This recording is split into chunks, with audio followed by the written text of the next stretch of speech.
Hey everyone, this is Clint. Welcome to Sweetcast. This is a cell phone video. Every time I make a cell phone video, everyone is like, "Hey, you're trying to be your boy Zach." I did that once, um, but after that, I'm just making a video the same way I would normally would, but on my cell phone. That's the only difference. So I went to Walmart today, and first off, I hate going to Walmart because it's just way too crowded, and I've learned something new about myself, and that's that I don't really like people. I don't really like groups of people. Um, I have decided that I'm a bit more introverted than I had once thought I was. Anyway, that's beside the point. So, making this video on the Allegiance Arts books, these three books I purchased I got them on the crowdfunding campaign that was fulfilled months ago. So these are the four. These three were also at Walmart. This is the fourth one that was not at Walmart. I did back the Red Rooster campaign. In all honesty and all fairness, this is issue 1 of 3. So if you're wondering why you don't have, if you back Red Rooster, you don't have your Red Rooster, but Walmart does have Red Rooster. That's because, as far as I know, issue 1 is complete. I don't know about issue 2 and issue 3, where it's at. It's not my baby. So that's it. Having said that, I do know people involved. I know Kelsey Shannon. I like Kelsey Shannon. He's a good dude. I know Eric Weathers. He does all the lettering on these books. Like him, he's a good dude. I've talked to Blake Northcott a couple times. She's super nice. I'd like to get her on a live stream sometime to talk to her, but I don't know her super well or anything. But just, I know people involved, and I have promoted Red Rooster. So this is not really a review. This is just me kind of talking about the Walmart thing. First off, it comes with a sticker on it, and that's obnoxious if you collect comics. For me, the way that I think about floppies, to me, floppies are collectible. To me, they've never been disposable. They've been something that I cherish and enjoy and put in a long box, bag, and board, and you want them to be in nice condition for a really long time. That to me is how I view single issue floppies. Now, when it comes to graphic novels, I care less about graphic novels. I'm not sure why that is, but for me, they're more utilitarian. They're for reading, except for if I get a hardback book, I want those to be in nice condition and to be something beautiful to look at on the shelf. Okay. So that's my view on comics. I realize everybody is a little different. So buying from Walmart, the fact that I got a floppy from Walmart is kind of mind-blowing. It was weird to see it on the stand. But for me, because I just explained I like the collector aspect of it, I don't really like purchasing it at Walmart for that reason. All the copies were in really good condition. I would say there were definitely 9.8 comics in there or above. This one, I thought it was in good condition, but the problem was you put it on a conveyor belt, other people are handling it when at checkout and all that kind of stuff. It's just the purchasing experience kind of got roughed up a little bit here. I'm not going to let that bother me too much because I'm expecting the real Red Rooster comic soon that I backed on Indiegogo. So shopping experience, just kind of not my thing. Now for this, I want to point out one thing. Is there too much glare? You have the Founders Edition.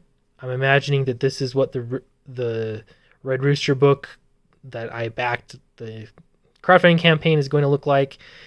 And then the Walmart edition does not have that. That is the difference as far as the cover goes. On the back, you have a barcode. They don't care about that because they're still going to put a sticker on the front anyway, apparently.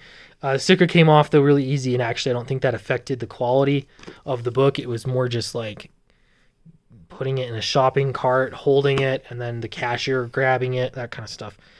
So there you go, $4.98, which is kind of a random price for something. I wonder if Walmart knows. I'm imagining they have some real specifics on pricing of items. I've heard this before, there's just something psychological about something being $4.99 as opposed to $5. I don't know about $4.98. Maybe it's extra psychological. Some marketing stuff could probably get you into that. It has a rating clearly marked on the back, which is something I wish that more comics in general did, back or front, just from different publishers. That has been difficult to see sometimes. For me, I care about that. I want to know what it's rated. I want to know what kind of stuff is in it, what the subject matter is. So I appreciate that.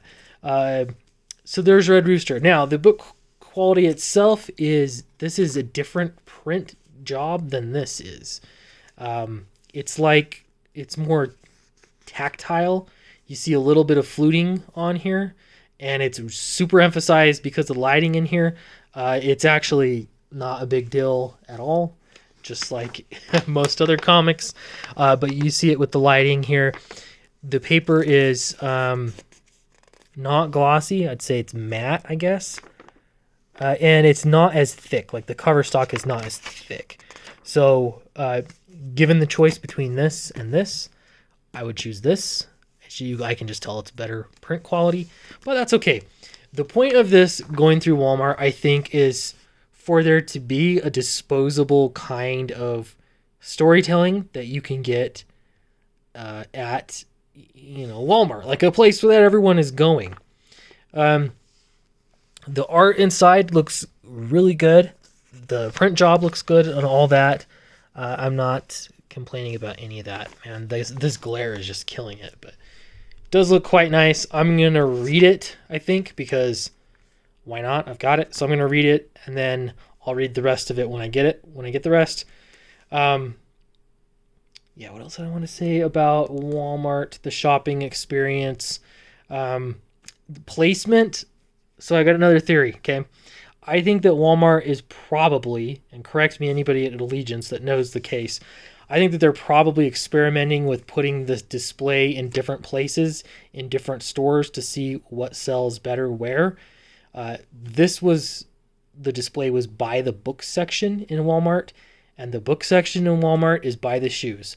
Don't ask me why. I don't understand that whatsoever, but that is the case. So it was kind of off the beaten path. However, if you're somebody that was like, hey, I'm going to go look at books, I'm going to see what they have to read, you're going to see comics. So to me, that makes a little bit more sense. If you put this by the toys and like the Pokemon cards, stuff like that, I don't know. To me, I see that as a more difficult place to sell these. But we'll see. Honestly, like the best place would be the checkout stand, checkout line. I feel like that would sell the best. Like that's where the magazines are, probably for a reason.